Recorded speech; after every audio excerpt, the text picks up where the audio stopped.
আমাদের উম্মতেরও একদল সাহাবীরা মানে চিন্তা করছিল যে আমরা বাড়িঘর ত্যাগ করে আমরা বিবাহ করব না, স্ত্রীর কাছে যাব না, আমরা গোশত খাবো না, আমরা সুখ শান্তি করবো না, আমরা এভাবে একেবারে খ্রিস্টানদের মতো মানে একদম আমার ইবাদতের মধ্যে লিপ্ত থাকবো।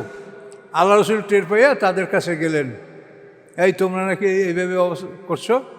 তখন তারা লজ্জিত হয়েছে। আল্লাহ রসুল বলছে, দেখো আমার স্ত্রী আছে, আমি নিদ্রা যাই, আমার সংসার আছে, আমার ছেলে মেয়ে আছে, আমি হাটে যাই, আমি বাজারে যাই, আমি সব কিছু করি, তো তোমরা কি আমার সাথে বেশি ইবাদত করবে? দেখেন আল্লাহ রসুল জীবনে কোনটা তিনি না করেছেন। তিনি একজন রাষ্ট্রপতি থেকে আরম্ভ করে যদি একজন এতিমের পর্যন্ত আপনি নেমে আসেন, তো এই সব কাজগুলি আল্লাহ রসুল করেছেন। কাজে এই জন্য আল্লাহ রসুল আমাদের জন্য উত্তম আদর্শ। চ্যানেলটি সাবস্ক্রাইব করে আমাদের সঙ্গেই থাকুন। সম্মানিত সুধীমণ্ডলী, আমরা সূরা আল হাদীদের 20 নম্বর আয়াত থেকে এখন আলোচনা শুরু করছি ইনশাআল্লাহ। আউযু বিল্লাহি মিনাশ শাইতানির রাজীম, বিসমিল্লাহির রহমানির রহিম। ইয়ালামু আন্নামাল হায়াতুদ দুনিয়া লাইবুন ওয়া লাহবুন ওয়া যীনাতুন ওয়া তাফাখুরুম বাইনাকুম ওয়া তাকাসুরুম ফিল আমওয়ালি ওয়াল আওলাদ। আল্লাহ বলেন, নিশ্চয়ই দুনিয়ার জীবন, আমরা যেটা এখন পার করছি এটা দুনিয়ার জীবন। তো এটা কি? আল্লাহ বলছেন এটা খেলা, তারপরে লাহবুন আনন্দ উৎসব, জিনাতুন এটা সৌন্দর্য, তাফাকুরুম বাইনাকুম এবং আপোষে অহংকার করা, যে আমি সবার চেয়ে উন্নত হব, আমি সবার চেয়ে বড় হব, ধন সম্পদ মান ইজ্জত নিয়ে একে অপরের তুলনামূলক ফখর করা, অহংকার করা, বাইনাকুম নিজদের মধ্যে। ও তাকাসুরুম ফিল আমওয়ালি ওয়াল আওলাদ, আর মাল ও আওলাদের মধ্যেও প্রাচুর্য নিয়ে প্রতিদ্বন্দ্বিতা করা, যে আমার মাল বেশি হবে, আমার সন্তান বেশি হবে। আলহাকুমুত তাকাসুর যে ছোট্ট সূরা আছে, সম্পদের প্রতিযোগিতা তোমাদেরকে গাফেল করে রেখেছে।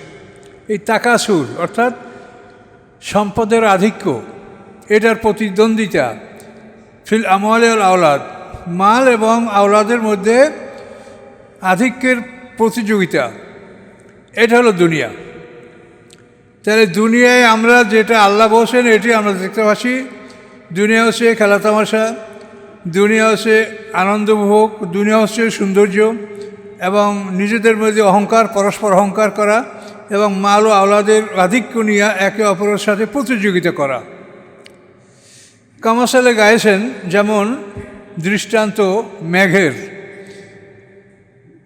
মেঘ মানে এখানে বৃষ্টি, আজাবাল কুফারা, সেই কৃষককে আনন্দ দেয়।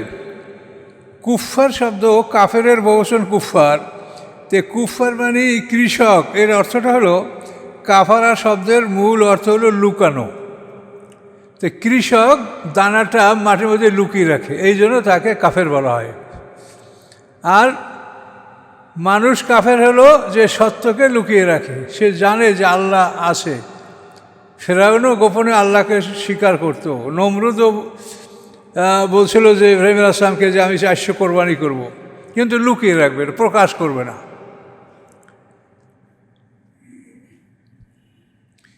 ফেরাউন কিন্তু ঈমান আনার কথা ভাবতেছিল, কিন্তু তার রুজির জন্য পারে নাই।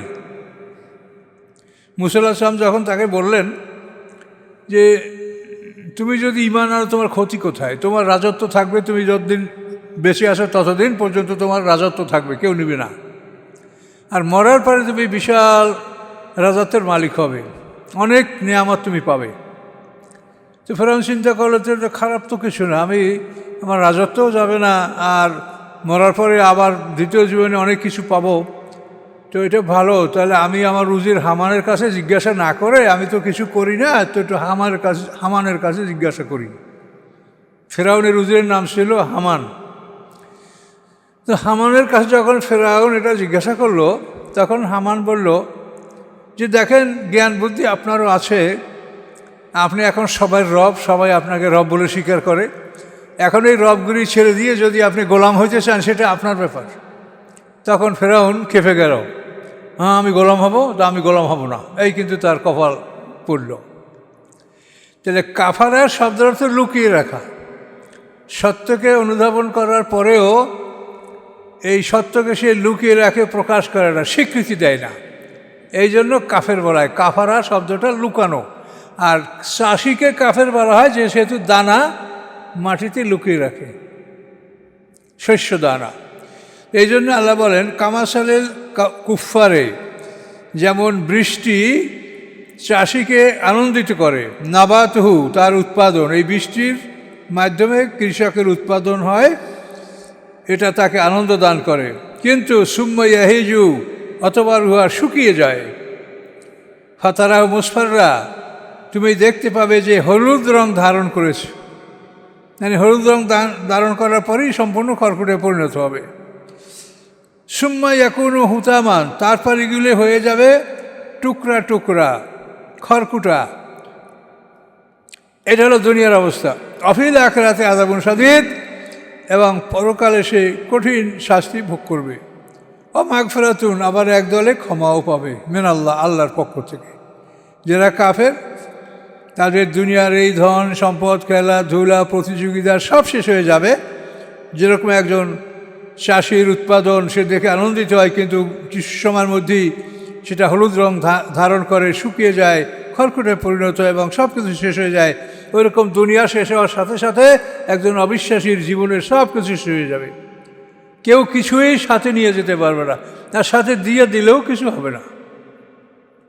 জুলকারনাইনের ইতিহাস আপনারা জানেন। শাহ সেকান্দার উনি ইন্তেকালের সময় ওসিয়াত করছিলেন যে আমি মরার পরে আমার হাত দুইটা কাফনের বাইরে রাখবেন, আমার লাশটা যেন ডাক্তাররা কবরের কাছে নিয়ে যায়, আর আমার ধনরত্ন যেন এই আমার বাড়ি থেকে কবরস্থান পর্যন্ত সব পথে ঘাটে ছিটিয়ে দেওয়া হয়। তো ওই জুলকারনাইন ইস্কন্দার যাকে বলা হয়, এরা তো খ্রিস্টান, আলেকজান্ডার দি গ্রেট, এগুলি শোনেন, এগুলো আপনি একটু মাথা খাটালেই বুঝবেন। আলেকজান্ডার শব্দটা কি? আল ইস্কান্দার। এই আল ইস্কান্দার শব্দটা ওরা ব্যবহার করে, এটা মুসলমানদের শব্দ, ধর্মীয় নাম। এই জন্য আল ইস্কান্দার শব্দটাকে ওরা বলে আলেকজান্ডার। এখন আমার বলি কি যে আলেকজান্ডার মেসোপটেমিয়ায় জন্মগ্রহণ করছে, এ বোধহয় অন্য একটা লোক, কিন্তু আসলে তা নয়। এই আল ইস্কান্দারকেই ওরা আলেকজান্ডার বলে। জিব্রাল্টার, এটা হচ্ছে জাবালুত তারেক থেকে। মুসা বিন নজির, তারেক বিন জিয়াদ যে স্পেন জয় করেছিল, তখন ওনাদের নাম অনুসারে এই পাহাড়ের নাম রাখা হয়েছিল জাবালুত তারেক। এবং ওই প্রণালীটা ওই জাবালুত জিব্রাল্টার, এইটার জাবালুত তারেক অনুসারেই প্রণালীটারও নাম ছিল। পরে ওরা এটা করছে কি জিব্রাল্টার, যাতে আপনারা মুসলমানরা কিছু ভালো কিছু বুঝতে না পারেন। এতই বিদ্বেষ, এতই হিংসা তাদের, অথচ আমরা তাদের আদর্শ, তাদের লেবাস পোশাক, তাদের চলাফেরা, এটা আমরা খুব আমাদের কাছে পছন্দ। অথচ তারা তো আমাদেরকে এত ঘৃণা করে যে তারা পশুর সহিত আমাদের ঘৃণা করে, কিন্তু আমরা তাদের পিছনে ঘুরছি। এবং এইটা আল্লাহ রসুল বলেছেন যে তোমরা তোমাদের পূর্ববর্তী জাতির অনুকরণ করবে। ইন্নাকুম লা তাত্তাবিউনা সুনানা মান কাবলাকুম, তোমাদের পূর্ববর্তীদের তোমরা অনুকরণ করবে। কীরকম করবে? শিবরান বে শিবরিন, জেরান বে জেরায়ন, 1 বিঘাতে 1 বিঘাত করে, 1 হাত 1 হাত করে, এভাবে অগ্রসর হতে থাকবে। তারপর হাত্তা লাউ দাখালু হুজুরাত দাব্বে, অতঃপর তারা যদি গুইসাফের গুহার মধ্যে প্রবেশ করে, লাত্তাবাতুমুহুম, তোমরা তাদের পিছে পিছে গুইসাফের গুহার মধ্যে ঢুকবে। আল্লাহ রাসূল বলছেন। সাহাবায়ে কেরাম বলেন, ইয়া রাসূলুল্লাহ, এটা কাদের কথা আপনি বলছেন? ইহুদার নাসারা? আর রাসূল ফামান, যে সারা আর কারা? এই তাদেরই তোমরা অনুকরণ করবে। এবং এই তাদের অনুকরণ করব, এই জন্যই আল্লাহ কিন্তু সূরা ফাতিহায় আমাদেরকে শিখিয়ে দিয়েছেন গায়রুল মাগদুবি আলাইহিম ওয়ালাদ-দাল্লিন, এই দুইটা জাতিকে যেন আমরা অনুসরণ না করি। একটা জাতির নাম হলো মাগদুব, যাদের উপরে আল্লাহর গজব হয়েছে, ইহুদি জাতি, আর দল্লিন হলো খ্রিস্টান জাতি। এই দুইটা জাতির থেকে যেন আমরা দূরে থাকি। আমরা কোনোদিন হিন্দু ধর্ম অবলম্বন করছি না, হিন্দুদের আদর্শ আমরা গ্রহণ করছি না, আমরা কিন্তু ইহুদি খ্রিস্টানের আদর্শ গ্রহণ করছি। কাজে ইহুদি খ্রিস্টানরা কি? তারাও তো মুশরিক। যেহেতু ইহুদিরা ঈসা আলাইহিস সালামকে আল্লাহর পুত্র বলছে, খ্রিস্টানরা ঈসা আলাইহিস সালামকে আল্লাহর পুত্র বলছে, তারা তো মুশরিক। কিন্তু ওরা মূর্তি বানাইয়া পূজা করে, এরাও তো খ্রিস্টান, যিশুর মূর্তি তারাও তো বানিয়ে সেটাকে তারা পূজা করে। তার এই অবস্থাটা আমাদের হচ্ছে, এটার পরিণাম আমাদের লজ্জা ছাড়া কিছু না। আল্লাহর দরবারে আমাদের লজ্জিত হতে হবে। আল্লাহ রসুল এ ব্যাপারে বারবার সতর্ক করেছেন। কোরআনে পরিষ্কার ভাষায় আল্লাহ বলেছেন, লা তাত্তাখিযুল ইয়াহুদ ওয়ান নাসারা আউলিয়া, যে তোমরা ইহুদি খ্রিস্টানদেরকে তোমাদের অভিভাবক হিসাবে গ্রহণ করো না। ওমাইয়া তাআল্লাহু মিনকুম ফাউলাইকা মিনহুম, তোমাদের মধ্যে হতে যে তাদেরকে অভিভাবক হিসাবে গ্রহণ করবে তারা তাদের মধ্যেই গণ্য। মানে ইহুদি খ্রিস্টানদের সাথে যারা বন্ধুত্ব করবে তারা ইহুদি খ্রিস্টান, পরিষ্কার কোরআনের কথা। এরপরেও দেখেন মুসলমানরা লেবাস পোশাকে একেবারে হুজুর কামেল, কিন্তু ভিতরে ভিতরে তারা ইহুদি খ্রিস্টানদের দলে। দেখেন এই বিশ্বের যত মুসলমান শক্তিগুলো, আপনারা তো শহরের লোক, শিক্ষিত 100 ভাগ, আপনারা জানেন খবরাখবর যে কোথায় কী হচ্ছে। সব সময় এরা কি ইহুদি খ্রিস্টানদের পক্ষে, মনে করছে ইহুদি খ্রিস্টানরা আমাদেরকে ছায়া দিবে, আমাদেরকে আশ্রয় দিবে। তো আল্লাহ যদি আশ্রয় না দেয় তো ইহুদি খ্রিস্টানরা তোমাকে আশ্রয় দিতে পারবে? তোমরা তো আল্লাহর আশ্রয় হারিয়েছ। কাজে এই লেবাস পোশাক, সিরাত সুরাত, এটা একটা ধোঁকাবাজি ছাড়া কিছু না। একটু ইমান এদের মধ্যে নেই। আল্লাহ বলছে তোমরা ইহুদি না হলে খ্রিস্টান, এরপরে আর কি আমাদের কোনো বড় কিছু আছে? কাজে এই জন্য সতর্ক হতে হবে। এই দুনিয়ায় কতটুকু সময় আমরা থাকবো, এই সময়টুক ধৈর্য ধারণ করতে পারলে কোটি কোটি বছরের আনন্দময় জীবন আমরা লাভ করব। আল্লাহর ওয়াদা সত্য, আল্লাহর কোরআন সত্য।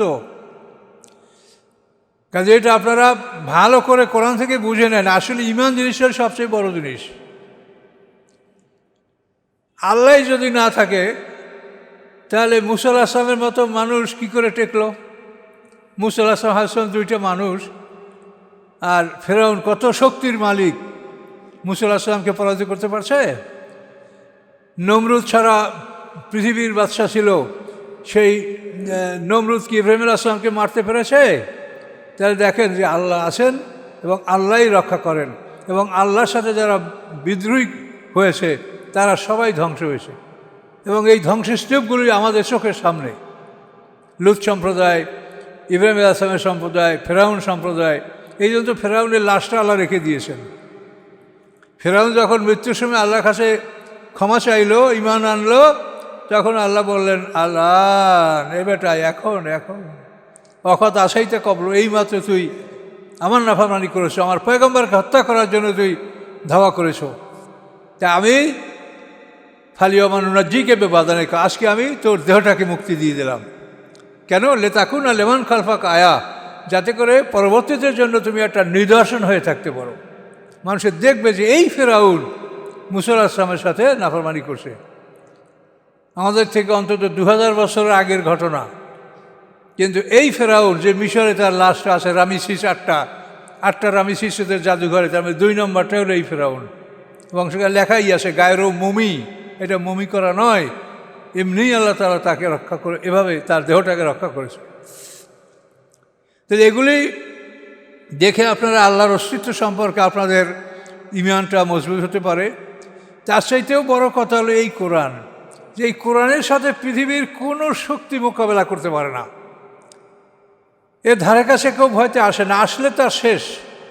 ওইটা তুরস্কে একবার সৈন্যবাহিনী জেনারেল থেকে বিদায় দেওয়ার সময় কোরআনের সাথে বেয়াদবি করা হয়েছিল, বেশ কয়েক বছর আগে, জানেন তো। যেখানে এই বল ডান্স এবং এই অনুষ্ঠানটা হচ্ছিল, সেই জায়গাটা সম্পূর্ণ মানে কয়েকশো মিটার মাঠের মধ্যে, মানে ইজিয়ান সাগর, মার্মার সাগর তো তুরস্ক উত্তরে, ওই সাগরের মধ্যে তারা ধসে গেছিল।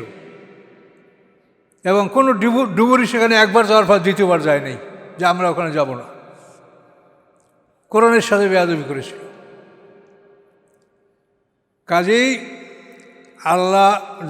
আল্লাহ কোরআনে বলছেন, কোরআন সত্য, আল্লাহ সত্য, এবং কোরআনের যে ইতিহাসগুলি বলা আছে সব সত্য, এর মধ্যে কোনো মিথ্যা, কোনো সন্দেহ নাই। কাজেই আমরা যদি ধৈর্য ধারণ করতে পারি তাহলে আমাদের সামনে অনেক খুশি, অনেক আনন্দ, অনেক সুন্দর জীবন আমাদের আছে। 1000 বছরের সময় একটা দিন হবে, এটা পরিষ্কার আল্লাহ কোরআনে বলেছেন।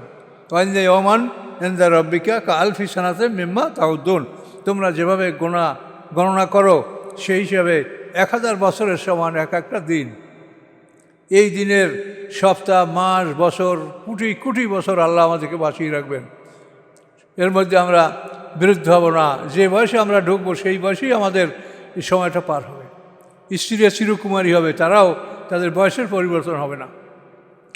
তো এই যে আল্লাহ তাআলার সুসংবাদ, এটা লাভ করার জন্য কঠিন ধৈর্য লাগবে। পৃথিবীটা এমন যেটা দেখলে মানে ধৈর্য ধারণ করাটাই একটা মুশকিল। এই যে আল্লাহ বলছেন ধন সম্পদের প্রতিযোগিতা, এটা যদি আপনি দেখেন যে এটা সবাই এটা করছে, তা আমি কেমন করে না করে থাকব। আর পরিবেশটা এমন যে আপনি যদি নিজে কিছু করতে চান তাহলে অন্যের সাথে না মিশে আপনি কিছুই করতে পারবেন না। আপনি ব্যবসা করবেন, ব্যবসা একটা খুব সুন্দর জিনিস। আল্লাহর রসুল বলেছেন আর তাজিরুল আমিন ও মান নবীন ও সিদ্দিকিন। আল্লাহ রসুল বলছেন যে মানে তাজিরুল আমিন মানে আমানতদার ব্যবসায়ী, তার হাসর হবে নবীন সিদ্দিকিনের সাথে। কেন একজন ব্যবসায়ী সমাজের এতই জরুরি সে, যে আপনি যদি ব্যাগ নিয়ে আসেন বাজারে যে আপনার এই লাগবে এই লাগবে, আপনার তালিকা করিয়া আসে দেখেন বাজার বন্ধ, তখন আপনার তো মাথায় হাত কপালে হাত, আপনি কী করবেন? কাজে এই ব্যবসায়ীরাই তো আপনার সব পণ্য তারা জোগাড় করে আপনার জন্য সব মিলে বসে আসে যে কী লাগবে তোমার, নাও এখান থেকে। কেন? কাজে ব্যবসা একটা খুব সুন্দর জিনিস, কিন্তু এই ব্যবসাটা আপনি ইউনিয়নের সাথে করতে পারবেন না। কেন পারবেন না? আপনার যেটা মিল থাকে, কারখানা থাকে, সেখানে আপনার প্রোডাকশন যেটা, সেটা যদি আপনি সঠিকভাবে রিপোর্ট দেন তাহলে আপনার উপরে যে ট্যাক্স আসবে সেই ট্যাক্সটা আপনি যদি দেন, আর আপনারই পাশে আপনার মতো ব্যবসায়ী আর একজন, তার প্রোডাকশনটা সে অর্ধেক বলবে যে আমার এইটা প্রোডাকশন হয়েছে, এবং ওই যারা এটার উপরে যারা লোকজন থাকে তাদেরকে টাকা দিয়ে প্রোডাকশন দেখাবে অর্ধেক, ইনকাম ট্যাক্স আর হবে অর্ধেক। তাহলে এই লোক আপনার পাশে মিল, সে অর্ধেক উৎপাদন দেখাইল, আর আপনি উৎপাদন দেখাইলেন তার দ্বিগুণ, এবং দ্বিগুণ উৎপাদন দেখাই আপনি দ্বিগুণ যখন ট্যাক্স দিবেন, তাহলে আপনার মাল চলবে? আপনি তো আসতে বসা লাগবে, আপনি আসতে বসে যাবেন, কোনোভাবে আপনি চলতে পারবেন না। কাজে এই সমাজের অবস্থাটা এতই খারাপ যে একটা মানুষ কোনোভাবে ভালো পথে চলতে পারছে না। শয়তান সম্পূর্ণ বেড়াজাল সৃষ্টি করে ইহুদি খ্রিস্টানরা সারা পৃথিবীকে নিয়ন্ত্রণ করে এমনভাবে করেছে যাতে কোনো মানুষ ঈমান নিয়ে মরার কোনো ফাঁক ওরা রাখে নাই। এখন আমরা আল্লাহর কাছে এতটুকুই বলি যে আল্লাহ আমাদেরকে এটা বলে দিয়েছেন যে তোমরা নিজেরা যতখানি পারো সাবধানে চলো আর আল্লাহর কাছে মাপ চাও। আপনি যতই মুখে বড় কথা বলেন, একটা লোক এমন বলতে পারবেন না যে আমি হালালান তো এবার রেজেক খাচ্ছি, কোনো সাধ্য আপনার নাই। তারপরও আমরা নিজেরা ইচ্ছাকৃতভাবে যেন আমাদের না ঢুকে যেগুলো আমাদের উপরে চেপে যাচ্ছে আমরা করতে পারছি না, কিছু করারই কিছু নাই। এভাবে মোটামুটি আমরা সাবধানে চলাফেরা করব। আর কোরআন পড়লে আপনার মনটা ভালো থাকবে। মনে যখন অশান্তি, মনটা যখন অস্থির হয়ে যায়, তখন আপনি কোরআন পড়েন, কোরআনটা সূরা বাইর করিয়া সুন্দর করিয়া তার অর্থ পড়েন, তাফসির পড়েন, তখন দেখবেন যে আপনার মনটা ভালো হয়ে যাবে। আল্লাহ বিযিকরিল্লাহ তাতমাইন্নুল কুলুব। এই জিক্রিল্লাহ মানে কোরআন, আল্লাহর জিকির মানে ইন্না নাহনু নাযালনা যিকরা। আল্লাহ বলেন আমি জিকির নাজিল করেছি, জিকির মানে কোরআন। যে কোরআনে আপনার মনের শান্তি আপনি পাবেন। পৃথিবীর দিকে যদি আপনি তাকান, আর যদি আপনারা যারা জ্ঞানী, তা পৃথিবীর যেদিকে তাকাবেন দেখবেন শুধু অন্ধকার ছাড়া কিছুই দেখা যাচ্ছে না। কোনোভাবেই আপনারা ভালো কাজ করতে পারছেন না। চাকুরি বাকুরি যেখানে যান, ব্যবসা কোনোখানে না। ওরা এমনভাবে বেড়াজাল করে রাখছে, নেটওয়ার্ক করে রাখছে যে আমরা তো ভেস্টে যাব না, তো মুসলমানকেও আমরা যাইতে দেবো না। ওদের প্ল্যান হলো এটা। ভেস্টে তো আমরা যাবো না, এটা জানে। কোরআনে কি বলা আছে যে ওলা তাজেদান্না আহার আসান না সে আলা হায়াতের দুনিয়া, যে দুনিয়ার জীবনে তারা সকল মানুষের চেয়ে বেশি লোভী, এবং তারা চায় যদি তাদেরকে 1000 বছর হায়াত দেওয়া হতো। আল্লাহ বলছেন মুশরিকদের চাইতেও তারা হায়াতের উপরে লোভী, তার কারণ তারা জানে যে মরার পরেই তাদের শাস্তি। এই জন্য এই ইহুদি খ্রিস্টান যারা, তাদের সম্পর্কে কোরআনে আল্লাহ বলছেন যে ওরা মুশরিকদের চাইতেও জীবনের মানে দুনিয়ার জীবনের প্রতি ওরা বেশি লোভী, তার কারণ ওরা জানে যে ওরা মরার পরে ওদের জাহান্নাম ছাড়া কিছু নাই। তো এই জন্য আমাদের সতর্ক হতে হবে। কোরআনের কাছে আসেন, আপনারা কোরআন শেখেন, কোরআন পড়েন। তাফসিরের খণ্ড যদি 10টা না কিনতে পারেন, একটা কেনেন। ওই একটা কিনলেই দেখবেন আপনি পরে মনে বলবে যে এটা পড়া হয়েছে, আর একটা কিনে, এটা মনে বলবে ইনশাল্লাহ। এই তাফসিরটা হলো আপনার মনের একটা শান্তি, হৃদয়ের একটা খোরাক, আত্মার শান্তি। খাদ্য খেয়ে যেমন আপনি একটা দেহের শান্তি পান, এই তাফসির পড়লে, রাসূলের জীবনী পড়লে আপনি মনের শান্তি পাবেন। পৃথিবীতে পড়বেন দুইটা জিনিস, কোরআনের তাফসির, রাসূলের জীবনী। এর বাইরে আপনাকে না পড়লেও চলবে। আর যদি এর বাইরে আপনি আয়ত্ত করতে পারেন, সেটা আপনার ব্রেইন ক্যাপাসিটির উপর নির্ভর করবে, কিন্তু অসম্ভব বলেই মনে হচ্ছে। আমরা তো সবসময় স্টাডির উপরে থাকি, তারপর আল্লাহ রসুলের কখন কোনটা হয়েছে সেটা সবসময় মন থাকে না, দেখা লাগে, বই দেখা লাগে, করা লাগে। কাজে কোরআন এবং রাসূলের জীবনী দুইটা জিনিস আপনি পড়েন, আপনার জীবনের জন্য যথেষ্ট ইনশাল্লাহ। আসুন আমরা এখন তর্জমার দিকে আসি। তো আল্লাহ বলেন এই দুনিয়ার জীবনটা হলো এরকম। এই জীবন যেমন একজন চাষির ক্ষেত শুকিয়ে হলুদ রঙে ধারণ করে, শুকিয়ে যায়, টুকরা টুকরা হয়ে যায়, এরকমই একটা দুনিয়ার জীবন মানুষের শেষ হয়ে যাবে। এরপরে পরকালে তার কঠিন শাস্তি, আবার ক্ষমাও আসে একদলের, মাগফিরাতুম মিনাল্লাহি ওয়া রিদওয়ান, আল্লাহর পক্ষ থেকে ক্ষমা এবং সন্তুষ্টি। অমাল হায়াতুদ দুনিয়া ইল্লা মাতাউল গুরুর, এবং নয় দুনিয়ার জীবন আর কিছু প্রবঞ্চনার আসবাব ছাড়া। এগুলি সব প্রবঞ্চনার আসবাব, এগুলি কোনো কাজে আসবে না, সবে ফেলে যেতে হবে। আপনি যত কোটি কোটি টাকার আসবাবপত্র, সরঞ্জাম, ফার্নিচার, বাড়িঘর যাই করেন, এটা কোনোই কাজে আসবে না। আপনার যাবার সময় আপনি একাই নেমে যাবেন। আপনারা তো শহরের মানুষ, আপনার বাড়িঘর ভাড়া দেন, আপনার ভাড়াটিয়া যখন নেমে যায় তখন তো তার ব্যাগ অ্যান্ড ব্যাগেজ নিয়ে, মালামাল নিয়ে বের হয়। কিন্তু আপনি মালিক যখন বাইর হবেন, তখন আপনি কিছু নিয়ে বের হতে পারবেন না ওই বাড়ির থেকে। দেখেন ভেবে, আপনার ভাড়াটিয়া মাল নিয়ে বাইর হবে, কিন্তু আপনি মালিক, আপনি ওই বাড়ি থেকে বের হবেন খালি।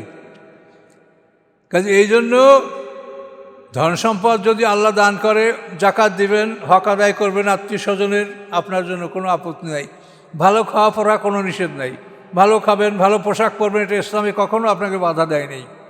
কিন্তু অপব্যয় করবেন না, নষ্ট করবেন না, কোনোভাবেই অপচয় করবেন না। আপনার উজুতে কতটুকু পানি ব্যয় করেন? উজুতে 1 কেজি পানির বেশি উজুতে ব্যয় করবেন না। গোসলে 3 থেকে 5 কেজি পানির বেশি ব্যবহার করবেন না। এখন আপনি তো 5 বালতি দিয়ে অনেক সময় আপনারা গোসল করেন, এরকম দেখা যায় মানুষের মধ্যে। আপনি প্রথম মগে করে 1 মগ বা আধা মগ পানি উঠাইয়া, তা দিয়ে আপনি অল্প অল্প করে পানি দিয়ে শরীরটাকে ভিজিয়ে ফেলবেন। গোটা শরীর আপনার 1 মগ পানিতে ভিজে যাবে। তো গোটা শরীর যদি একবার ভিজিয়ে ফেলতে পারেন, তারপর আপনার নিরাপদ। তারপর 2 কেজি, 3 কেজি, 4 কেজি, 5 কেজি দেখবেন যে একেবারে ওভার, আপনার শরীর পুরো ঠান্ডা হয়ে গেছে, পুরো পানি আপনি পেয়ে গেছেন। কিন্তু আমরা ওই মগ থেকে উঠাইতেই তো পড়ে যায় সব নিচে, আর ব্যবহার করা হয় মগের 4 ভাগের 1 ভাগ। কিন্তু এই পানির জন্য আপনাকে হিসাব দিতে হবে, এটা মনে রাখবেন।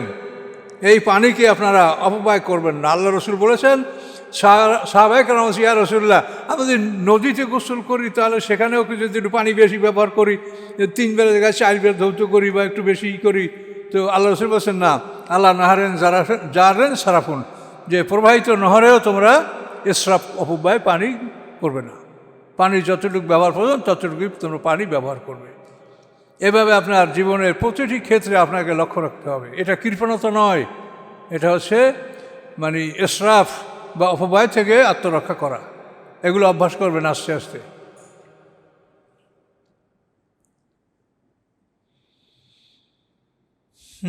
দুনিয়ার জীবনটা একটা প্রবঞ্চনার জীবন, আর সবই ফিরে চলে যেতে হবে। আল্লাহ বলেন, সাবিকু ইলা মাগফিরাতিম মির রাব্বিকুম, তোমরা অগ্রসর হও ক্ষমার দিকে।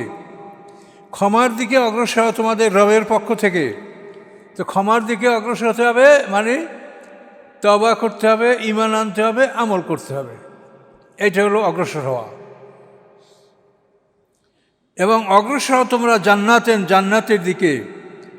আপনার যদি ঈমান এবং আমলে চলে থাকে, তা আপনি জান্নাতে অগ্রসর হতে পারবেন। সিরাতাল মুস্তাকিমে যদি আপনি চলতে থাকেন, তা আপনি জান্নাতের দিকে অগ্রসর হচ্ছেন।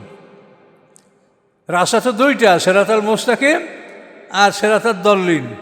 তা আপনি সিরাতাল মুস্তাকিমে যদি থাকেন, তা তা আপনি যতই যাবেন আপনি জান্নাতের দিকে অগ্রসর হতে থাকবেন। তো জান্নাত কীরকম? আরজুয়া কারজিস সামাই ওয়াল আরদ, যে তার প্রশস্ততা আকাশ পৃথিবীর প্রশস্ততার সমান। তো প্রশস্তই যদি আকাশ পৃথিবীর মতো, তার দৈর্ঘ্য তো আরও বেশি। আরজ মানে প্রশস্ততা, ব্রেডথ, তাহলে লেংথ আরও বেশি হবে। তো আল্লাহ বলেন সে জান্নাতটা কীরকম? আরজুহা, তার প্রশস্ততা, তার চওড়াই আকাশ পৃথিবীর চওড়ার মতো, আকাশ পৃথিবীর প্রশস্ততার মতো। এই জান্নাত ওয়েদ্দাত লিল্লাযিনা আমানু, প্রস্তুত রাখা হয়েছে তাদের জন্য যারা ঈমান এনেছে আল্লাহর প্রতি ও তার রসুলের প্রতি। জালিকা ফাদলুল্লাহ, এটা আল্লাহর অনুগ্রহ। ইউতি মাইয়াশা, আল্লাহ এই অনুগ্রহ যাকে ইচ্ছে তাকে দান করবেন। আল্লাহ যুল ফাদলুল আজিম, আল্লাহ তাআলা বড় অনুগ্রহশীল, বড় অনুগ্রহের মালিক। আপনি যদি মনে করেন যে আমি একটা বড় মাছের ঘের করব, আপনি যদি করেন যে আমি একটা ফার্ম করব, সেখানে আমি পৃথিবীর সমস্ত জীবজন্তু আমি দেখতে চাই, কি চায় না আপনি? যা চাবেন তাই পাবেন। এই জন্য আল্লাহ বলছেন যে তোমার এই জান্নাত পৃথিবীর সম, বাইরের চাইতেও বড়। কাজেই তুমি যা কিছু করতে চাও দুনিয়াতে তো করতে পারা যাচ্ছে না। আমরা বাড়িঘর করার পরে তারপরে একটু বাগান করার মতো একটু জায়গা নাই, আমাদের সংকীর্ণতার মধ্যে আমরা আছি। কিন্তু আল্লাহ বলছেন যে তোমার জান্নাত হবে আকাশ পৃথিবীর চাইতেও ব্যাপক, তুমি যা ইচ্ছা তাই তুমি করতে পারবা।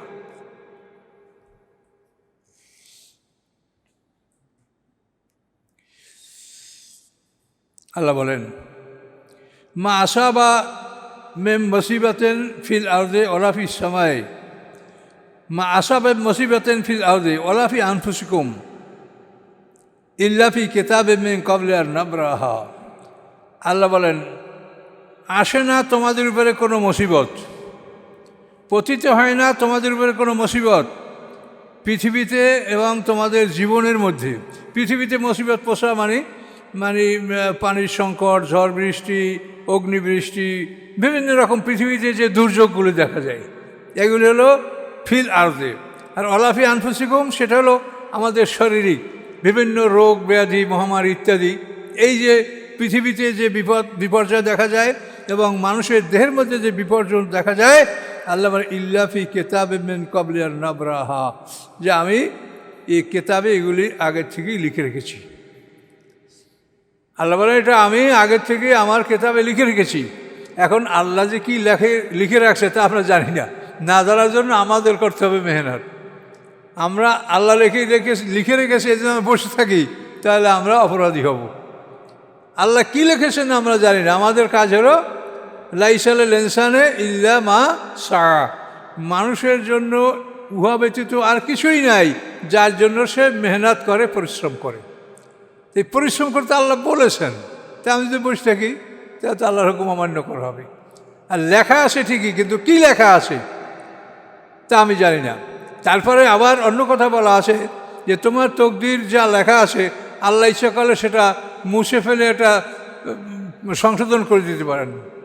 সূরা রাদের মধ্যে আছে করে একটা আয়াত, ইয়ামহুল্লাহু মা ইয়াশা ওয়া ইউসবিত, আল্লাহ যা ইচ্ছা মুছে ফেলেন এবং যা ইচ্ছা তিনি প্রতিষ্ঠিত রাখেন। কাজী ওয়াইন্দাউ মূল কেতাব, এবং আমলনামার মূল কপিটা কেতাবের মা মানে অরিজিনাল কপি। তা এই তাকদিরের অরিজিনাল কপিটা আল্লাহর কাছে, এটা আল্লাহ কাউকে দেয় না, আল্লাহর হাতে থাকে। এই জন্য আপনি মেহনত যদি করেন, তা আপনার মেহনতের ফলে আপনার তাকদিরটা আল্লাহ তাআলা পাল্টাই দিতে পারে।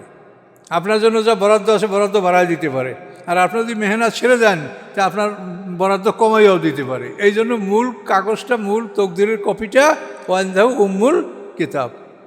উম্মুল কিতাব মানে কেতাবের মা, অর্থাৎ অরিজিনাল কপি। তাহলে আপনার কোনো ভয় নাই, আপনার মেহনতটাই তাহলে আপনার জরুরি এবং এটা অনুযায়ী আপনি ফলাফল পাবেন।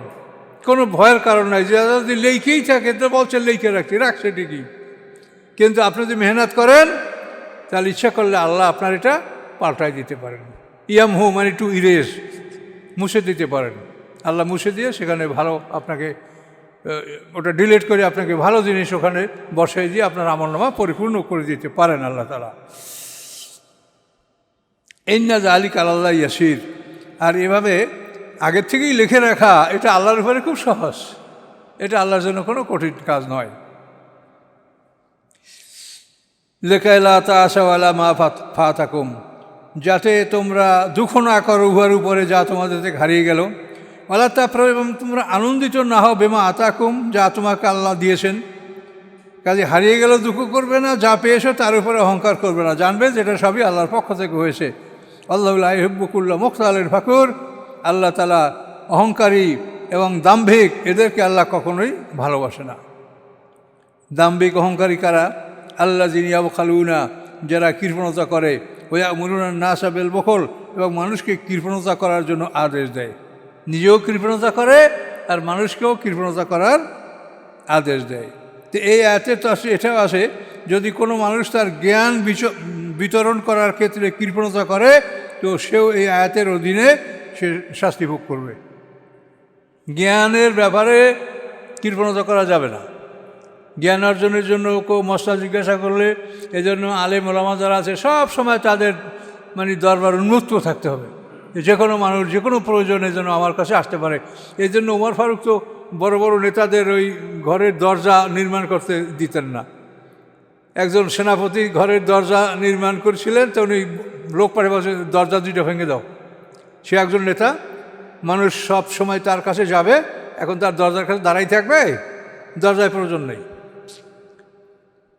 তাহলে আলেম ওলামাদের ওরকম হতে হবে যে তারা সার্বক্ষণিকভাবে মানুষের সেবার জন্য তারা প্রস্তুত থাকবে। কষ্ট হয়, কষ্ট হইলেও আপনার কিছু করার নেই। আমরা তো দেখেন এই মোবাইল এমন এক অবস্থা, সারাদিন বন্ধ করি না ভয়তে, যে আমি যদি বন্ধ করি তাহলে আল্লাহর কাছে আমি দায়ী হতে পারি। আমাকে আল্লাহ সামান্য জ্ঞান যাই দিয়েছে, মানুষ জানতে চায়, আমি এই জন্য সবসময় উন্মুক্ত থাকি। যে জিজ্ঞাসা করবেন বুঝেই বলি যে ভাই একটু অল্প সময়ের মধ্যে কথা বলেন, আমার তো সবার কথার জবাব দেওয়াতে হয়, একটু বলি, কিন্তু কাউকে আমি বঞ্চিত করি না। আপনারা ওইরকম আপনাদের যে জ্ঞানটা আসে এটা আপনারা নিজেদের আত্মীয় স্বজন বন্ধুবান্ধব আপনাদের যারা সমমানরা আছে কন্টেম্পোরারি তাদেরকে আপনারা এগুলো বলবেন যে এই কোরআনে আসে, তোমরাও পড়ো, এই বইটা ভালো লাগে এটা পড়ো, এটা আপনারাও বলবেন। কৃপণতা করা যাবে না, সম্পদেও না, এলেমেও না। সম্পদেও বখিলি করা যাবে না, আর বিদ্যা নিয়েও বখিলি করা যাবে না। অমাইয়া তাওয়াল্লাহ ফাইনাল্লাহু আল গানিউল হামিদ। আর অমাইয়া তাওয়াল্লাহ, যে ফিরে যায়, এই আদেশগুলি যে আল্লাহ দিলেন, এই আদেশগুলি থেকে যদি মুখ ফিরিয়ে নেয়, তো সে জেনে রাখুক ফাইনাল্লাহ, নিশ্চয়ই আল্লাহ তাআলা জ্ঞানী, তিনি অভাব মুক্ত, তোমার ইবাদতের মুখাপেক্ষী আল্লাহ নন, হামিদ, এবং তিনি প্রশংসার যোগ্য। কাজে আমাদের ইবাদতে আল্লাহর কোনো উপকার হয় না, আমরা ইবাদত করলে আমাদের উপকার হয়।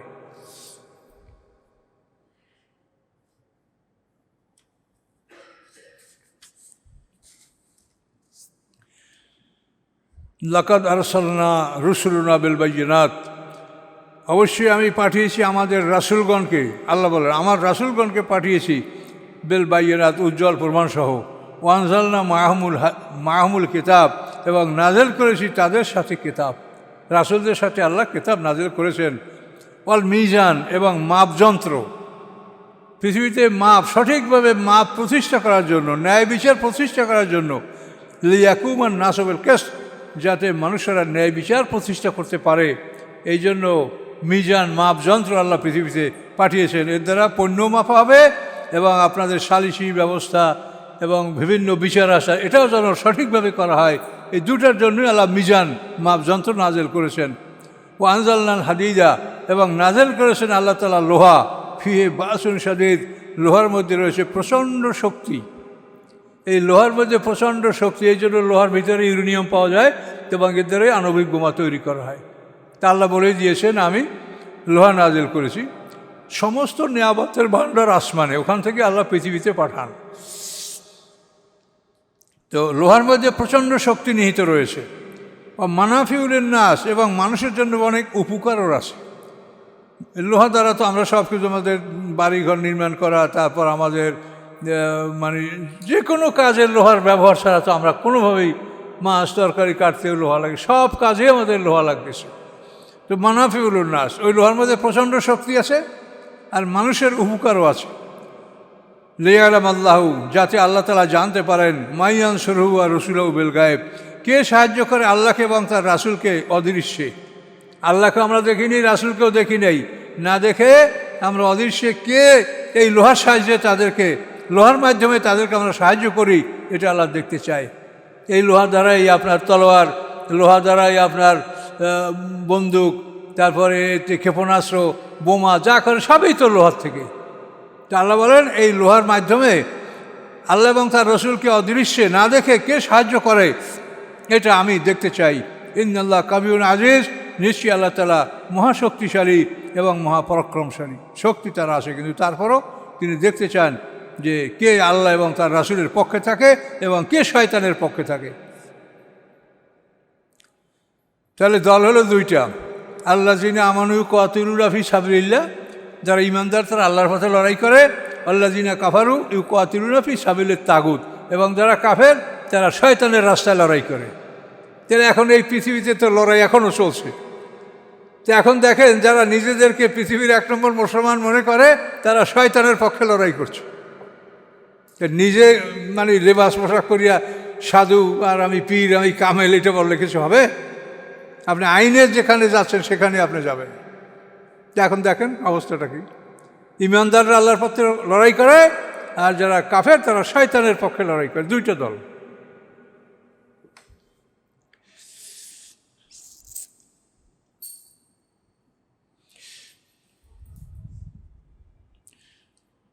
এরপরে আল্লাহ তাআলা বলেন, লাকাদ আরসালনা নূহা ওয়া ইব্রাহিমা ওয়া জাআলনা ফি যুররিয়্যাতিহিমুন নবুওয়াতা ওয়াল কিতাব, অবশ্যই আমি পাঠিয়েছি নূহ আলাইহিস সালামকে, ইব্রাহিম আলাইহিস সালামকে পৃথিবীর বুকে। ওয়া জাআলনা ফি যুররিয়্যাতিহিমুন নবুওয়াতা, এবং আমি করেছি তাদের সন্তানদের মধ্যে নবুয়াত, আমি দান করেছি তাদের সন্তানদের মধ্যে নবুয়াত, নূহ আলাইহিস সালামের সন্তান, ইব্রাহিম আলাইহিস সালামের সন্তান, অল কিতাবা, এবং তাদের মধ্যে আমি দিয়েছি কিতাব, ফামিনহুম মুহতাদিন, তাদের অনেক হেদায়েতপ্রাপ্ত, কাসীরুম মিনহুম ফাসিকুন, এবং তাদের অধিকাংশ ফাসেক। অর্থাৎ এই পয়গম্বর নূহ আলাইহিস সালাম, ইব্রাহিম আলাইহিস সালাম, এদের বংশ থেকেই যারা পৃথিবীতে ছড়িয়ে আসে, এদের অধিকাংশ কি ফাসেক, অধিকাংশ হলো কি সীমা লঙ্ঘনকারী। সুম্মা কাফাইনা আলা আরসালিহিম বিরুসুলিনা, এরপরে আমি তাদের পিছনে রাসূলগণ পাঠাতে থেকেছি। অর্থাৎ ইব্রাহিম আলাইহিস সালাম, নূহ আলাইহিস সালাম, ইব্রাহিম আলাইহিস সালাম, এদের পরে আমি একের পর এক রসুল পাঠাতে রয়েছি। ওয়া কাফাইনা বিঈসা ইবনে মারইয়াম, এবং তাদের পিছনে আমি প্রেরণ করেছি মরিয়ামের পুত্র ঈসা আলাইহিস সালামকে। ও আতাইনাউল ইনজিল, এবং তাকে আমি ইনজিল নামক কিতাব দান করেছি। ওয়া জাআলনা ফি কুলুবিল্লাযিনা, এবং আমি করেছি তাদের অন্তরের মধ্যে ইত্তাবাউহু, যারা তাকে মেনে চলেছে, রাফাতাম ওয়া রাহমা, অতি দয়া অতি করুণা। অর্থাৎ ঈসা আলাইহিস সালামের অনুসরণ যারা করেছে তাদের অন্তরে অধিক দয়া অধিক করুণা আল্লাহ দান করেছেন। ঈসা আলাইহিস সালাম যে রাত্রে আকাশে উঠে যাবেন, সেই রাতে তিনি তার সমস্ত হাওয়ারিন যারা তার উম্মত, এদেরকে ডেকেছেন। ডাকা পরে তাদের জন্য তিনি খাদ্য তৈরি করেছেন এবং নিজে তাদের জন্য মেহমানদারি করেছেন। এবং ঈসা আলাইহিস সালাম তার এই মেহমানদেরকে নিজে হাত ধোয়াই দিয়েছেন, হাত মুছিয়ে দিয়েছেন, এবং বলেছেন যে তোমরা মানুষের সেবা করবে। এই জন্য খ্রিস্টানদের মধ্যে কিন্তু একটা সেবা করার প্রবর্তন আসে, অন্যান্যদের চাইতে এটা তাদের মধ্যে বেশি আছে। এখন তো খ্রিস্টানরা খ্রিস্টান নাই, এরা তো ইহুদি হয়ে গেছে। হ্যাঁ, ডোনাল্ড ট্রাম্প নিজেই বলছেন আমি ইহুদি, তার একদিনের কথায় আমি নিজে শুনেছি। কাজে খ্রিস্টান যারা আসলে তাদের মধ্যে এই গুণগুলো আসে যেটা আল্লাহ কোরআনে বলেন। আচ্ছা, তো ও রাহবানিয়াত আনিবতাদাউহা, এই যে রাহবানিয়াত মানে সন্ন্যাসবাদ, আমি সমাজের কোনো কাজ করব না, রাষ্ট্রীয় ব্যবস্থায় অংশগ্রহণ করব না, আমি শুধু গির্জায় বা আমাদের মসজিদে ওদের যে ধর্ম সালুদ, সিনাগগ, ওদের যে ধর্মশালাগুলি আছে এর মধ্যেই তারা সীমাবদ্ধ থাকতে চায়।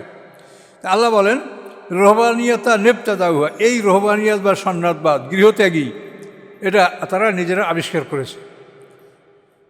মা কাতাবনাহা আলাইহিম, এটা আমি তাদের উপরে ফরজ করে দেইনি। এই যে সন্ন্যাসবাদ অবলম্বন করা, আল্লাহ বলেন এটা আমি তাদের পরে ফরজ করে দেই নাই। আমি বলেছি ইল্লাবতিগা রিদওয়ান আল্লাহ, শুধুমাত্র বলেছি যে তোমরা আল্লাহর সন্তুষ্টি অর্জন করো, তোমরা বাড়িঘর ত্যাগ করবে কেন? আমাদের উম্মতেরও একদল সাহাবীরা মানে চিন্তা করছিল যে আমরা বাড়িঘর ত্যাগ করে আমরা বিবাহ করব না, স্ত্রীর কাছে যাব না, আমরা গোশত খাবো না, আমরা সুখ শান্তি করবো না, আমরা এভাবে একেবারে খ্রিস্টানদের মতো মানে একদম আমার ইবাদতের মধ্যে লিপ্ত থাকবো। আল্লাহ রসুল টের পাইয়া তাদের কাছে গেলেন, এই তোমরা নাকি এইভাবে করছো। তখন তারা লজ্জিত হয়েছে। আল্লাহ রসুল বলছে, দেখো আমার স্ত্রী আছে, আমি নিদ্রা যাই, আমার সংসার আছে, আমার ছেলে মেয়ে আছে, আমি হাটে যাই, আমি বাজারে যাই, আমি সব কিছু করি, তো তোমরা কি আমার সাথে বেশি ইবাদত করবে? দেখেন আল্লাহ রসুল জীবনে কোনটা তিনি না করেছেন। তিনি একজন রাষ্ট্রপতি থেকে আরম্ভ করে যদি একজন এতিমের পর্যন্ত আপনি নেমে আসেন, তো এই সব কাজগুলি আল্লাহ রসুল করেছেন। কাজে এই জন্য আল্লাহ রসুল আমাদের জন্য উত্তম আদর্শ। তো আল্লাহ বলেন, আমি তোমাদেরকে বলেছি যে তোমরা আমার সন্তুষ্টি লাভের জন্য চেষ্টা করো, তোমরা রহবানিয়াতে ইখতিয়ার করো না, বাড়িঘর ত্যাগ করো না। কিন্তু আল্লাহ বলেন, ফামা রাওহা করায়াতেহা, তারা এই রহবানিয়াত ইখতিয়ার করার পরে এটার হক তারা আদায় করতে পারে নাই। কিছুকাল গির্জা এরকম ভালো থাকার পরে তারপর ওখানেই তাদের মধ্যে ঈমান ভঙ্গ করার বিভিন্ন রকমের সমস্যাগুলো তাদের মধ্যে সৃষ্টি হয়েছে, তাদের চরিত্র নষ্ট হয়েছে, বিভিন্ন রকমের অন্যায় অপরাধ তাদের মধ্যে পাওয়া গেছে। এই জন্য আল্লাহ বলেন, তারা এটা গ্রহণ করেছে গৃহত্যাগী হওয়ার জন্য, কিন্তু পরে এটা তারা রেয়াত করতে, এটা রক্ষা করতে তারা পারে নাই। কিন্তু আল্লাহ বলেন, আতাইনাল্লাযিনা আমানু মিনহুম আজরাহুম, তাদের মধ্যে থেকে যারা ঈমানদার তাদেরকে আমি এর বিনিময়ে দান করেছি। বাড়িঘর ত্যাগ করে আল্লাহর ইবাদত করছে যারা ঈমানদার, তাদেরকে আমি তাদের বিনিময়ে দান করেছি। কিন্তু কাসিরুম মিনহুম ফাসিকুন, তাদের অধিকাংশ হলো ফাসেক। তাহলে এখন এই গৃহত্যাগী রহবানিয়াত পীর মুরিদি, এইটার রেজাল্ট আমরা কি পাইলাম? যে অধিকাংশ ফাসেক। এটা তো আল্লাহ কোরআন। এই জন্য এই পীরের দরবারে আপনারা শুনলেই খালি লাইন দেবেন। আর এদের মানে মিথ্যা প্রচারক এমন থাকে, হুজুরে অমুক হুজুরের মাহফিলে গেছিলাম, এই চতুর্দিকে বৃষ্টি, সব হুজুরের মাহফিলে বৃষ্টি এক ফোঁটা পড়ে নাই। হুজুরি কত বড় কামেল, অমুকের এই উপকার, অমুকের সেই উপকার, এই মানে বিভিন্ন রকমের তাদের মানে প্রচার করার জন্য একটা সিন্ডিকেট থাকে, দল থাকে। এর মাধ্যমে তারা নিজেদের অলিগিরি প্রচার করে, তার ভিতরে দুনিয়ার সব যত শয়তানি তাদের ভিতরে। তো এই জন্য কিছু লোক ভালো আছে। আল্লাহ হোসেন কাসির মিনহুম ফাসিকুন, এই রহবানিয়াত ইখতিয়ার যারা করেছে তাদের অধিকাংশ ফাসেক। এখন এই রহবানিয়াত সম্পর্কে, রহবানিয়াত ইখতিয়ার করার পর ইসলাম উম্মত থেকে যারা মুহাম্মদ সাল্লাল্লাহু আলাইহি ওয়াসাল্লাম ঈমান এনেছে তারা ঈমানদার, আর যারা মুহাম্মদ সাল্লামকে অস্বীকার করেছে তারা ফাসেক। এই রহবানিয়াত সম্পর্কে তাফসিরে যেটা বলা আছে সেটা হলো আব্দুল মাসউদ রাদিয়াল্লাহু তাআলা আনহু আল্লাহ রসুলের সওয়ারির পিছনে সওয়ার হয়েছেন, আল্লাহ রসুলের খচ্চর এর পিছনে সওয়ার হয়েছেন। তো খুব কাছাকাছি বসা, তখন আল্লাহ রসুল বলেন যে রহবানিয়াতটা ওরা কীভাবে ইখতিয়ার করেছে তুমি কি জানো?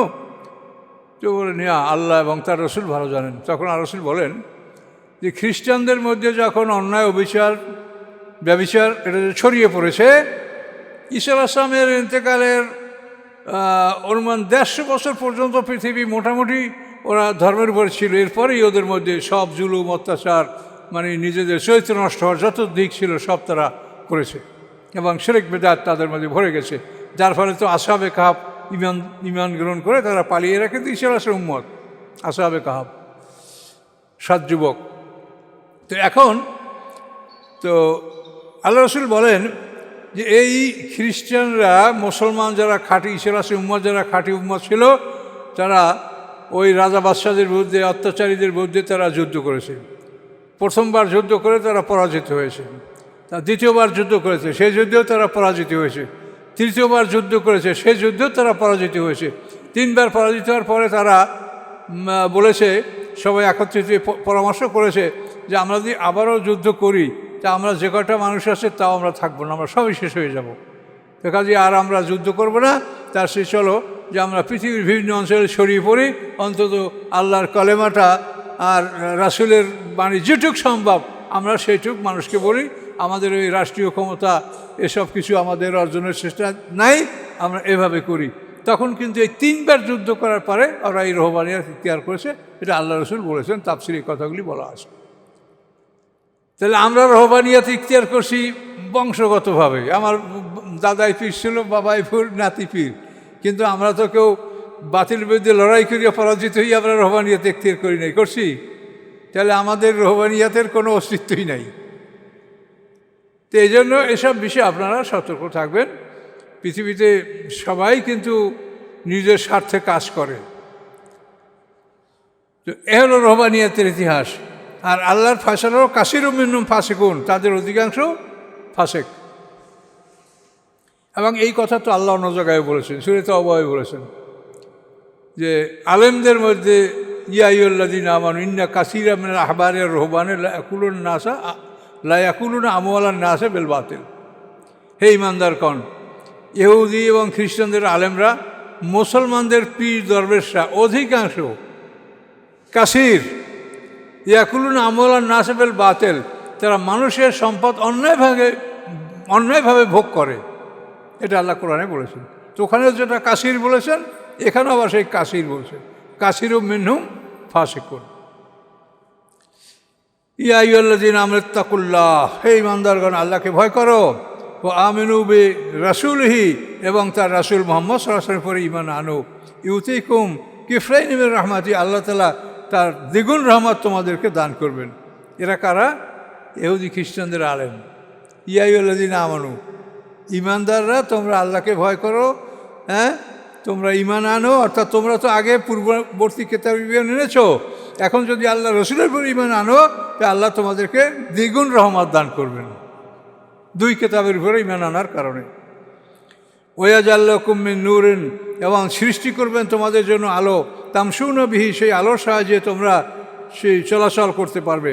যেটা ওই হাসরের ময়দান যখন অন্ধকার করে দেওয়া হবে, তখন ওয়াদা করলেন আল্লাহ তাদের সাথে যে তোমাদেরকে আল্লাহ নূর দান করবেন, সেই নূরের সাহায্যে তোমরা আরাফের দিকে অগ্রসর হতে পারবে। ওয়াগফির লাকুম, তিনি ক্ষমা করবেন তোমাদেরকে। আল্লাহু গাফুরুর রহিম, আল্লাহ তাআলা ক্ষমাশীল দয়াময়। যে আল্লাহ ইয়ালাম আহলুল কিতাব, আল্লাহ বলেন এই ঘোষণা আমি এই জন্য দিলাম যে যাতে আহলে কিতাবরা জেনে নিতে পারে। কি জানবে? আল্লাহ ইয়াকদিরুনা আলা শাইইম মিন ফাদলি, যে আল্লাহর অনুগ্রহের উপরে তাদের কোনো অধিকার নেই। আল্লাহর অধিকারের উপরে তাদের কোনো অধিকার নাই। ওয়ান্নাল ফাদলা বিয়াদিল্লাহ, নিশ্চয়ই আল্লাহর অনুগ্রহ আল্লাহরই হাতে। ইউতি মাইয়াশা, তিনি তার এই অনুগ্রহ যাকে ইচ্ছা তাকে দান করেন। আল্লাহ যুল ফাদুল আজিম, আল্লাহ তাআলা বড় অধিকারের, রহমতের এবং অনুগ্রহের মালিক। এর অর্থ হলো এই যে নবুয়াত রিসালাত তোমরা তোমাদের দাবি অনুযায়ী নেবা, এটা সম্ভব না। এটা আল্লাহর কাছে, আল্লাহ এটার মালিক। কাজে আল্লাহ যাকে ইচ্ছা করেন, মনোনীত করেন, তাকে নবুয়ত দিবেন। মুহাম্মদ সাল্লাল্লাহু আলাইহি ওয়াসাল্লামকে অস্বীকার করার তো একটাই তাদের কারণ, যে এটা বনী ইসরাঈলের লোক না। ইহুদি খ্রিস্টানরা শত শত বছর ধরে মদিনায় অপেক্ষা করছিল এই শেষ নবীর দেখা করার জন্য। তো শেষ নবী যখন আসলো, তারা মানল না। কারণটা কি? একটাই কারণ, যে তিনি বনী ইসরাঈল না। আর মানে ইয়াকুব আলাইহিস সালাম থেকে ঈসা আলাইহিস সালাম পর্যন্ত সমস্ত নবী বনী ইসরাঈলদের। মূসা আলাইহিস সালাম বনী ইসরাঈল, দাউদ আলাইহিস সালাম বনী ইসরাঈল, ঈসা আলাইহিস সালাম বনী ইসরাঈল। শুধু আমাদের নবী আমরা বনী ইসমাঈল। এখন ওরা এইটাও দখল করে নিতে চাইছিল। সেই জন্য আল্লাহ বলেন যে আল্লাহর অনুগ্রহ আল্লাহরই হাতে। এটা তোমরা ইচ্ছা করে জোর করে নিতে পারবা না, যে তোমরা তোমাদের চাহিদা মতো নবী বানাই নিবা তোমরা, এটা সম্ভব না। কাজে আল্লাহর অনুগ্রহ আল্লাহরই হাতে। তিনি যাকে ইচ্ছা তাকে এই অনুগ্রহ দান করেন। তিনি মুহাম্মদ সাল্লাল্লাহু আলাইহি ওয়াসাল্লামকে এই অনুগ্রহ দান করেছেন। আর আল্লাহ আমাদেরকে তৌফিক দিয়েছেন যে আমরা তার উম্মত হতে পেরেছি। আলহামদুলিল্লাহ বলেন। আল্লাহ যুল ফাদুল আজিম, আল্লাহ তাআলা সবচেয়ে বড় অনুগ্রহের মালিক। এগুলি খুব বিরাট কথা। এগুলি আপনারা বিভিন্ন আলোচনায় দেখবেন, বা আপনারা নিজেরা গবেষণা করলেও পারবেন। এই মদিনা শহরের বাগান দেখে ওরা বলছিল পেয়েছি ইউরিকা পেয়েছি, যে আল্লাহ রসুল শেষ পয়গম্বর খেজুর গাছওয়ালা দেশে হিজরত করবেন। ওই বাগান দেখে ওরা নিশ্চিত হয়েছে যে এইখানেই হিজরত করবে। আর হিজরত করছে আল্লাহ তাআলা সেই ইয়াসরিবের খেজুর বাগানে। আর সেই রাসূলকে ওরা চিনছে, নিজের সন্তানের সেই তো বেশি পরিষ্কারভাবে তারা চিনতে পারছে। কিন্তু মানে নাই কেন? যিনি বনী ইসরাঈল না, ইনি হলেন বনী ইসমাঈল। ইব্রাহিম আলাইহিস সালামের বড় ছেলে ইসমাঈল আলাইহিস সালাম, তার বংশধর আমাদের নবী। আর ওরা হলো ইসহাক আলাইহিস সালামের বংশধর। ইব্রাহিম আলাইহিস সালামের দুইটা ছেলে, ইসমাঈল আলাইহিস সালাম বড়, ইসহাক আলাইহিস সালাম ছোট। তো ঈসা আলাইহিসসালামের বংশটা হলো বনি ইসরাইল, ঈসা আলাইহিসসালাম পর্যন্ত। আর আমরা হলাম বনি ইসমাঈল, একে আমার পর্যন্ত এই সিলসিলা চলবে। আমানতু বিল্লাহ। এই সূরাটা শেষ হলো ইনশাআল্লাহ। 28 পারা শুরু হবে আগামী সপ্তাহে, যদি আল্লাহ বাঁচিয়ে রাখেন।